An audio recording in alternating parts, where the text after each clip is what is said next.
Assalamualaikum warahmatullahi wabarakatuh. Ketemu lagi di podcast Aksi Nyata dari Kamu untuk Indonesia. Sore ini bareng gue Herjuno Syaputra seperti biasa. Tiap sorenya jam 4 kita bakal ngobrol. Tapi biasanya kalau di studio, sekarang gue ya seperti episode yang sebelumnya ada di outdoor, ada di sekolah alam ya, di Bambu Item di kawasan sekitar Kabupaten Bogor seperti itu.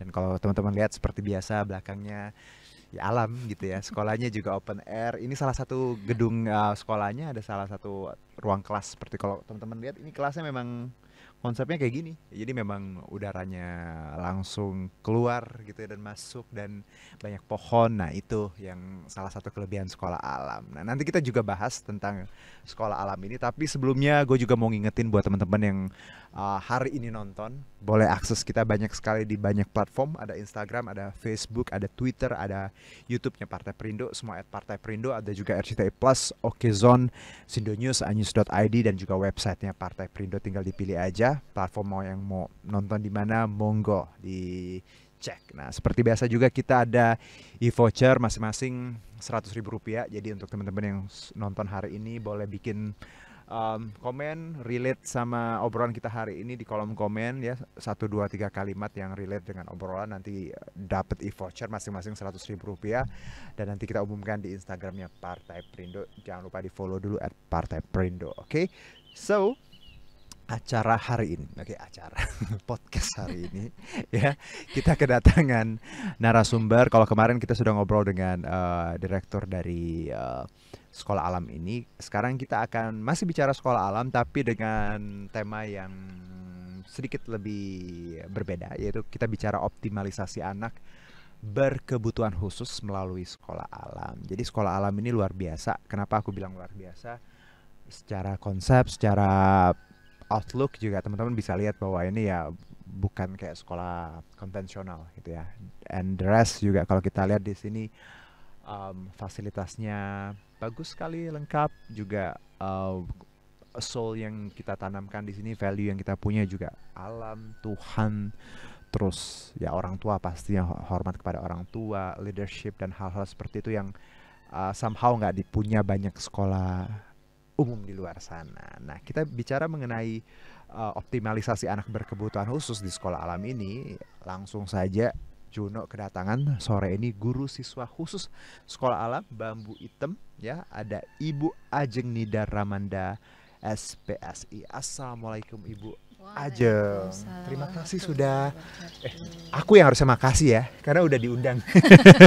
Tapi ya, Bu Ajeng juga makasih udah main ke kita. Apa kabar Bu? Alhamdulillah baik-baik. Sehat ya Bu ya? Alhamdulillah. Dan iya, Ibu adalah guru siswa khusus. Tadi aku sebelum ngobrol sama Ibu, sudah 11 tahun. Iya, 11 tahun. Hah. Di sini 11 tahun. Belum tambah tempat-tempat lain ya. Ya. Oke, tapi kalau bicara 11 tahun di sini tuh lumayan Bu, 1 dekade lebih. Ya, alhamdulillah. Luar Jadi, biasa loh. Dari anak pertama lahir sampai sekarang kelas 5 SD. Di sini ya. Ya, ini udah jadi second home. Jadi rumah Iya kedua. sih. Oke. Dan aku tadi kesan pertama ketika kesini ya memang mungkin orang kalau nggak tahu ya, literasinya kurang atau jalan-jalannya kurang jauh, sekolah alam apaan sih gitu ya. Ya, betul. Tapi oh my god, ini sekolah yang luar biasa. Kalau ya. mau ngulang lagi? Bisa sih emang. Aku memang mau sekolah lagi rencananya Bu. Kelas 1 kayaknya Bu. Bu Ajeng, tuh kan, tuh ada suara burung, ayam. Di sini juga banyak ayam, tadi ada kolam juga. Iya, Bu, betul. sekolah alam ini, kalau sebelum kita ke topik hari ini, untuk Ibu secara personal ya, untuk seorang Ajeng, Bu Ajeng, sekolah alam Bambu Item ini apa sih maknanya? Buat saya tadi yang saya sampaikan ini tuh rumah second kedua home, gitu. Terus buat saya ini tuh kalau bicara tentang dari Ajeng sendiri, ini tuh ibaratnya sekolah impian gitu. Sekolah impian. Sekolah yang mungkin ketika saya mau flashback lagi, saya mau banget. Kalau bisa sama sih Bu, aku juga. Sekolah di tempat seperti ini, seperti Bener, sekolah alam ini gitu. Jadi memang ini tuh benar-benar buat saya menjadi partner banget ya. Karena saya pun selaku guru, saya juga orang tua di sini. Betul. Karena ketiga anak saya juga sekolah di sini. Jadi buat saya sekolah itu tidak hanya menitipkan anak gitu, tapi bisa banget jadi partner ke orang tua untuk mendidik, Oke. membesarkan anak. Betul. Gitu. Waduh, sama. Kalaupun saya dikasih kesempatan lagi, mau banget Iya, sekolah di sini. pasti. Tapi mungkin someday kalau ya teman-teman atau punya adik nanti atau sudah menikah, punya rencana, punya momongan, boleh ini direncanain ya Iya, untuk sekolah. boleh Karena ini banget. em, nggak kenal maka nggak sayang Iya, ya. betul. Jadi sebenarnya ini cuman soal kita mengenal aja sih konsepnya dan segala macam. Tapi memang kalau aku lihat wah enak banget. Ini pun sekarang pun ya siang-siang sore-sore gini ademnya segini-gini aja ya Bu. Iya, betul. Iya. Dan memang yang membuat jatuh cinta sama Aha. sabit itu pagi dan sore harinya. Iya ya. Wah, matahari pagi, sore, Iya. hembusan angin. Wah, Aduh. pokoknya susah move on deh. Bener-bener enak banget, pohonnya juga banyak. Aku juga anak Jakarta tuh pas main kesini kayak Ada nggak ya? Gitu. tapi gitu ya Bu, 11 tahun di sini tentunya tadi happy dan punya ikatan yang kuat, Ya. anak juga sekolah di sini. Dan yang kita bahas hari ini adalah terkait bagaimana, kalau kemarin aku udah ngobrol sama Bugi Oke. bagaimana soal sekolah dan konsepnya, dan menarik bahwa sebenarnya konsep kita di sini for all ya Bu ya. Ya, betul. Semuanya siapapun Pendidikan boleh sekolah di semua, sini, tapi untuk berkebutuhan khusus pun kita terima Iya, di sini. betul. Nah, kalau bicara untuk siswa sekolah di sini yang berkebutuhan khusus, seperti apa untuk saat ini? Ada berapa orang? Biasanya apa yang kendala untuk mereka, Bu? Oke. Dari pengalaman? Kalau untuk saat ini dari mulai playgroup sampai kelas 6 itu totalnya ada 12 anak kurang lebih 12 gitu, anak. dengan bermacam-macam case. Aha. Jadi ada yang mungkin autis, Mhm. ADHD gitu, Mhm. ada Mhm. yang kesulitan belajar khusus, kesulitan belajar umum. Oke. Ada juga yang mungkin speech delay yang banyak saat ini. Ya, betul. Speech delay. Jadi memang lagi populer banget benar, seperti benar. ini, Mas, ya. Jadi itu yang gambaran yang ada di sini. Memang kita untuk seperti tunanetra dan tunarungu belum, Belum ada. karena memang dari kondisi kontur tanah dan lingkungannya sepertinya belum Iya, mumpuni. Kalau untuk aksesnya yang juga ya. aksesnya, Oke, betul. aksesibilitasnya belum mumpuni untuk yang tunanetra. Sebenarnya waktu itu sudah ada, tapi kami tidak terima, bukan karena tidak ingin menerima, bukan, Benar. karena memang itu tadi yang alasan tadi, aksesnya di sini yang agak Aha. mungkin terlalu, nantinya khawatirnya kesulitan, dan Kesulitan. memang secara SDM kita belum ada yang menguasai. Benar, gitu. benar. Kalau aku lihat juga memang konturnya memang naik turun Iya, di sini ya. begitu. Jadi memang seperti itu. Jadi banyak tadi yang ADHD, speech delay, autism ya. autism, Oke. kesulitan belajar umum khusus speech delay itu yang Oke, nih kalau dari kayak yang speech delay ada 3 itu ya, Mm-mm. yang Ibu punya di sini bersama rekan-rekan yang lain. Bu, ada 3 kan yang ada di sini case-nya. Bicara sekolah alam, apakah sekolah alam ini bisa membantu mereka atau mengakomodir, atau memang kalau untuk yang case-case berkebutuhan khusus ya sekolah alam memang sangat bisa mengakomodir Iya. kebutuhan mereka sebenarnya. Kalau dari pandangan Ibu? Ya, sebenarnya memang sekarang tuh lagi populer yang namanya green therapy. Green Ah, therapy, oke. oke. Aha. Ini saya juga baru tahu ya, kalau misalnya di Inggris itu ada seorang profesor yang memang menyebutkan bahwa sekarang alat terapi dengan, bukannya artinya tidak optimal, bisa optimal, tapi yang lebih optimal adalah terapi di alam. Maksudnya green therapy itu seperti itu. Ya, oke. Jadi Oke. memang karena mereka rata-rata ada keterbatasan sensori yang memang harus distimulasi terus gitu. Nah, di sini memang tempat yang cocok. Salah satunya aja Mas Juno dengar suara apa aja? Suara ayam, Iya. suara burung, dan Kodok. kodok. Ada buaya juga beberapa. Iya. Ya, itu juga sudah mulai melatih sensori Ah, pendengarannya mereka gitu. oke. Belum lagi mungkin di sini ada rumput, tanah yang terkadang basah. Kita juga berkegiatan tanpa alas kaki, itu sangat membantu mengoptimalisasikan sensorik gitu. Oke. Atau melihat turunan yang ada di sana, naik turun. Jadi kita sebenarnya lebih kontekstual dengan lingkungan alam gitu. Bahkan pohon-pohon yang memiliki tekstur pun bisa menjadi terapi buat anak-anak berkebutuhan khusus. Itu yang pertama. Terus kalau yang kedua, di sini kita ada lab skill, kegiatan lab skill. Sebenarnya untuk kita bisa menstimulasi konsentrasi itu nggak harus selalu dengan latihan yang duduk dengan alat visual gitu, atau alat-alat terapi. Tapi ternyata kegiatan lab skill juga bisa membantu mereka meningkatkan konsentrasi gitu. Lab skill ini seperti apa misalnya, Bu? Misalnya mencuci sepatu, mencuci sepeda, Gitu. pasang lampu, masak, apa sih ada ya, masak, terus menyapu, mengepel, pakai baju sendiri, terus bikin minumannya sendiri gitu. itu ada level dan jenjangnya. Ah. Bahkan dari playgroup sampai kelas 6. Jadi kalau kelas 6 ini harusnya udah bisa pasang lampu nih Oh god. anak-anaknya gitu, atau kupas buah. Itu yang sekarang itu tampak sederhana, tampak dipandang Bener. tidak penting, tapi sebenarnya hal-hal itu tuh bisa menstimulasi konsentrasi. Gitu. Jadi sebenarnya memang kalau kita bicara berkebutuhan khusus, mereka di sini tuh medannya pas banget Udah ya. pas banget. Karena mereka tadi motorik, sensoriknya semuanya Iya. tiap hari dilatih, ya distimulasi. Betul, Dan betul. menarik tadi kayak ibu bilang ganti lampu, kupas buah. Iya. Aduh, bener banget karena Mungkin itu hal yang kita lupakan. iya ya, saya nggak bisa ngupas ini loh Bu, mangga loh. Lagi masih harus latihan life skill. Terima kasih, mungkin saya akan. Tapi benar-benar hal-hal itu yang tadi kalau kita relate sama berkebutuhan khusus, di sini kita juga sangat mengakomodir. Jadi mereka juga memang dengan kata lain ya Bu, walaupun khusus nggak khusus sebenarnya. Anak-anak di sini tiap hari gerak ya. Iya betul. Dan sebenarnya kegiatan lab skill itu nggak hanya untuk anak kebutuhan khusus, tapi untuk benar-benar juga semua. Jadi memang konsepnya tadi dari awal pun mereka di sini kalau sebelum masuk kelas harus gerak dulu, olahraga dulu.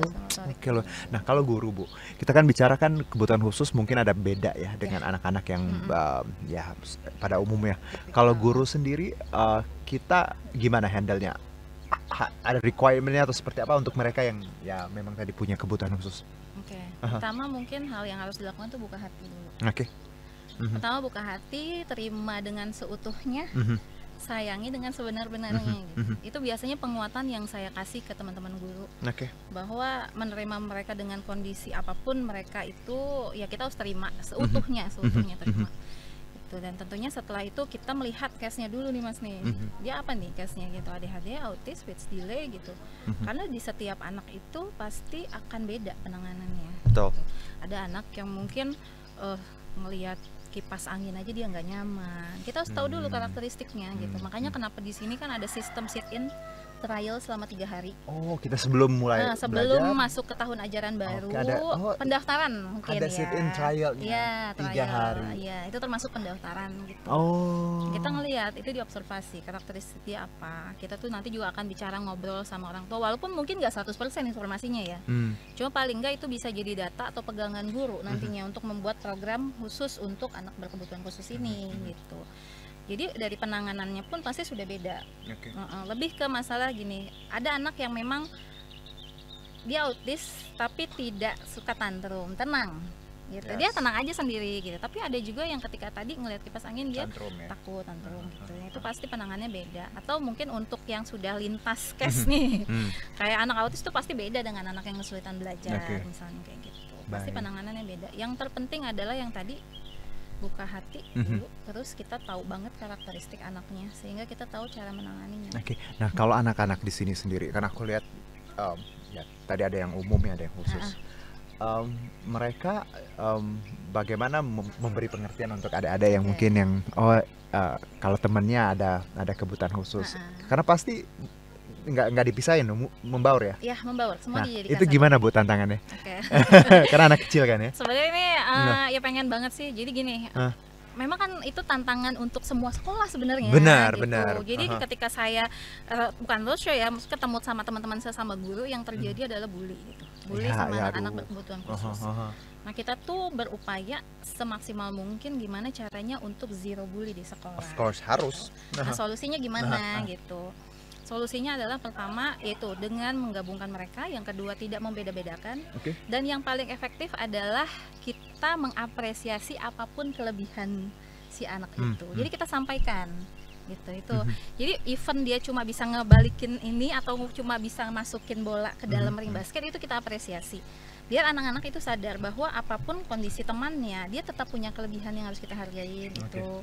Terus biasanya juga ada ini kayak punya semacam apa ya, kayak apa sih kalau misalnya kita agen di dalam kelas gitu, misalnya anak ini nih empatinya tinggi nih, gimana caranya gitu supaya dia ini pertama kali merangkul dan mengajak teman-temannya gitu. Biasanya kalau kultur atau dinamisasi kelas itu nerima, perkembangan anak tuh melesat dengan sangat tajam gitu. Karena ya pengalaman kita pernah sekolah semua ya. Kita tahu di kelas pasti ada ya tadi culture yang mungkin ya ada yang paling inisiatif, pemalu segala macam. Kalau yang tadi teman-teman yang pemalu, yang kurang tadi berkebutuhan khusus, ini kalau dirangkul juga mereka luar biasa kan. Betul banget. Nah, karena merasa diterima ya Bu Iya, betul. dari lingkungannya. Itu yang coba kita bangun, kita pupuk di sini. Nah Bu, dari pengalaman 11 tahun. Nah, ada cerita sukses atau cerita indah nggak sih untuk mereka? Saya merinding nih sebenarnya. Pasti Mas banyak. Juno ngomong, kayaknya saya merinding. Pasti ada dong cerita indah. Gimana? Karena buat saya itu momentum. Iyalah. Ya, momentum banget. Gitu. Kalau mau cerita anak sendiri ada, tapi ini kan mungkin kita secara global gitu ya. Kebetulan anak saya yang nomor 2 juga disleksia. Cuma kita nggak bahas anak saya lah di sini ya. Jadi kalau momentumnya itu gini, lagi SD atau kelas 1, kelas 2, kita ngelihat nih anak ini tuh tantrum gitu, nggak apa-apa, takut, sensoriknya masih kurang bagus. Itu yang tadi saya bilang, ketika dinamisasi kelasnya dia bagus, teman-temannya nerima, dan yang lebih hebatnya lagi waktu itu mungkin dia nggak dekat sama ayahnya gitu. Ini cerita tentang satu anak gitu ya, bukannya nggak dekat, jadi nggak sedekat sekarang. Jadi ketika ayahnya sudah mulai terjun ke pengasuhan bersama ibunya, itu saya melihat perkembangan dia itu meroket. Aduh. Lanjut. Tetap ganteng kok. Ya, oke. Jadi dia meroket tajam. Tiba-tiba tuh dia bisa ngegambar aja gitu. Dan gambarnya juga bukan gambar yang sederhana, bukan. Jadi benar-benar bagus. Itu yang kita tuh kadang amazing. Terus ada juga anak yang memang badannya tuh apa ya, mungkin perawakannya kan kurus, jalannya tuh seperti tidak seimbang gitu. Tapi dan ngomongnya juga belum jelas banget. Masuk sini ngomongnya belum jelas, tantrum hebat. Tapi 1 bulan dia belajar di sini, tiba-tiba yaitu yang saya aneh. Bukan aneh, amazing mungkin ya. Dia tidak pernah sampai masukin bola basket tuh nggak pernah meleset, selalu masuk. Padahal badannya pendek, maksudnya nggak tinggi. Terus ketika dia menendang bola, bahkan tingginya bisa melebihi pohon. Jadi tenaganya luar biasa. Baru belajar sepeda dia langsung bisa, dan tiba-tiba dia bisa berenang. Itu yang buat saya tuh ya, walaupun perkembangan ya, walaupun cuma 1 tangga, buat saya tuh saya syukuri. Dan somehow ya Bu, kalau kita lihat alam tuh menyembuhkan ya. Ya betul. Ya. Betul banget. Semesta alam ya, of course dengan restu Allah ya, Tuhan, bahwa ini gimana anak-anak ketika mereka kembali ke alam. Ya, karena kan kalau ya, saya bukan mengecilkan sekolah-sekolah ya yang ya konvensional, ini semua pasti ya udah sehari-hari makanannya lebih lama di sini daripada ngobrol kan, lebih lama di sini daripada main di alam terbuka. Dan ini dari pengalaman Ibu berarti memang benar-benar anak-anak ini yang punya keterbatasan, mereka bisa menemukan tadi kekuatannya melalui alam ya, lingkungan. Dan ini sekolah alam Bambu Hitam tadi luar biasa. Tapi itu cerita yang indah, karena menurut saya Ibu, Bu Oge ya, sama Ibu Ajeng juga, teman-teman di sini ya, semua guru lah di luar sana punya peran yang luar biasa untuk mendidik. So terima kasih untuk ceritanya dan kinerjanya. Saya apresiasi sekali, karena saya seperti ini juga karena ada Bu Guru. Gak mungkin Mas Juno tuh, iya, nggak mungkin tiba-tiba wah langsung gitu, enggak. Semuanya karena ada Ibu Ajeng dan teman-temannya. Makanya semoga makin banyak ya Bu Ajengnya di sini. Anak-anak hasil kita di sini, alumni nanti makin banyak yang berprestasi, jenjangnya lebih tinggi lagi, dan mereka nggak lupa kalau sekolah alam ini salah satu cikal bakal untuk mereka bertumbuh gitu. Dan semoga makin banyak juga sekolah-sekolah alam. Amin. Sebenarnya banyak loh. Ya tadi karena banyak orang nggak tahu kan. Dan orang mungkin paradigmanya tadi Bu Ajeng, Bu Ugi bilang, Mas Juno, banyak orang mikir ini sekolahnya yang apa ke bawah. Oh gitu, saya sih nggak ngeliat gitu. Saya bilang justru orang yang kayak gitu kurang jauh mungkin. Semoga lebih banyak lagi. Dan konsep-konsep alam bisa diterapkan di sekolah-sekolah konvensional juga ya, dengan hal-hal yang tadi. Baik, sebelum kita tutup Bu Ajeng ya, aku punya sedikit announcement dulu untuk teman-teman, dan ini berkaitan dengan Partai Perindo.